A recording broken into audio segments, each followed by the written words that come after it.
北韩领导人金正恩在29号带着他的女儿金珠爱出席了这个自己的出生地元山，这里主要是要视察当地一个旅游区完工的成果。而让外界注意到的是，金珠爱抽高了，好像已经快要跟他的父亲金正恩一样高。アメリカについて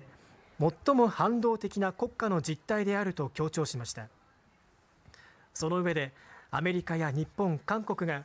侵略的な核軍事ブロックに膨張していると指摘し。金正恩在中央委员会议之后，29号就带他女儿金珠爱前往到元山市的葛麻海岸旅游区来视察。从北韩官媒公布的照片可以看到，近距离的看到金正恩父女，他们当时呢先前参观了这个火星炮19型飞弹试射之后，时隔2个月，第一千金再次公开现身。虽然说他的长相跟脸蛋是没有什么样大的变化的，但是身高在2个月之内明显长高了许多，和他的父亲金正恩一起挽着手在沙滩散步，看起来都快要比金正恩还要高了。而金正恩现在积极带着第一千金亮相，似乎也就是为了接班人的培训来先做准备。以上就是这一节的全球现场。